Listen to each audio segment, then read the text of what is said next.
Hey YouTubers, this is Randy from Dependable Auto Service. Hey, this is a video to show you where all the bolts are on the dash on an '08 Saturn Vue.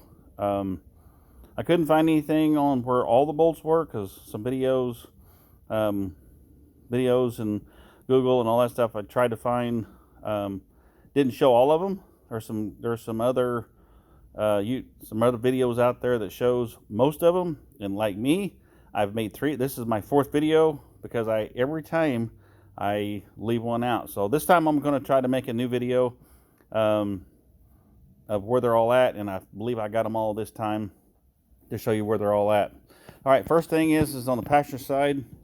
That top one right there is one of the passenger side, and then you have one right up there. You have the next one down lower, and the next one is right there. That's on the passenger side. So on the driver's side, we have the same thing. On the top, we have one. We have this wire that we have to disconnect. We have to take this off the post. This is the antenna. The next one's right underneath the headlight switch. The next one's a little below that, and the next one's right here. And then you can't see it from here. I'm going to show you from the back side. This is a alignment pin right here. Make sure you don't get it in the hole below that when you get ready to put it back in. The other ones on the firewall or the bulkhead or whatever you want to call it, there's 3 studs on the steering column bracket. You take those 3 nuts out, move it over to the other side. There's also 2 studs over here on the brake bracket that actually has 2 nuts on that one.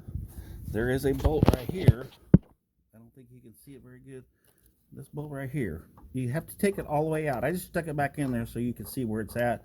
It's a big bolt with a big washer on it. It has to come out because it's bolted to the brake pedal bracket, which is all right here. This plug-in goes to the accelerator pedal switch. That's all on the inside you have to do from underneath the dash. On the outside, you actually have a stud right here with a nut on it. Take that nut off.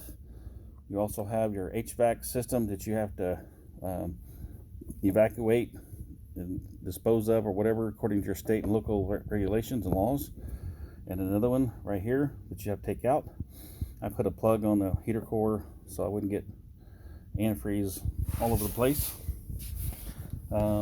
Also, these pins right here, these are alignment pins, and these actually came out pretty hard.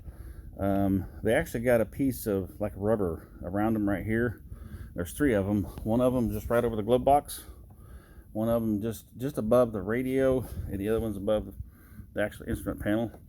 And what I had to do to get those out is I had to come, when I got all the bolts out, but I had to make sure they were out, I held underneath here, and I grabbed up here, and at the same time give it a good yank, just a light yank. And you might have to yank on it pretty hard because mine I did because it kept getting hung up on those. What I had to replace is this recirculate actuator right here. It was bad. It was shorted to ground, so I replaced that. I'm going to go on the inside and I'm going to show you where all those bolts are on the inside. There's the one on the passenger side, the top, and here's your alignment, or here's your next bolt. The next bolt's there, and the next bolt's there. That's a total of 4. And here is your ones that they got stuck on. This was a big one.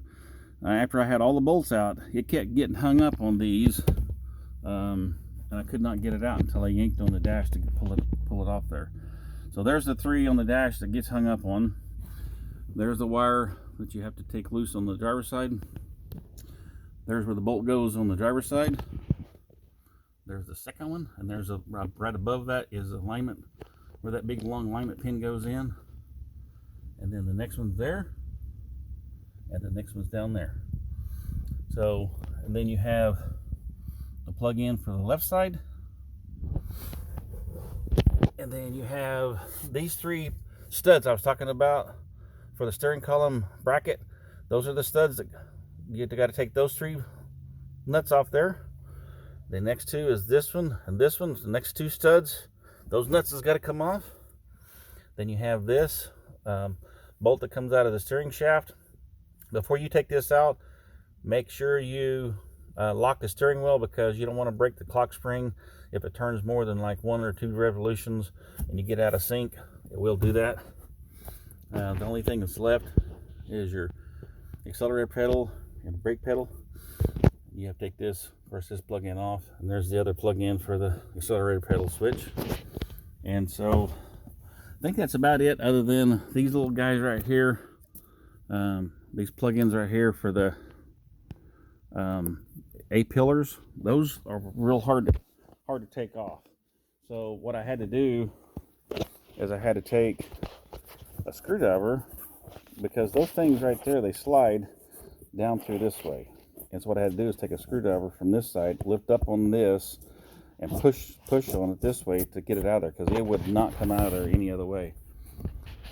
So I think that's about it. If you got any questions or comments, let me know. Also, this is only my 4th video, so don't hate me. Instead, subscribe and like it if you would. I don't have all the equipment like Rainman Ray's Repairs has. He's a good guy.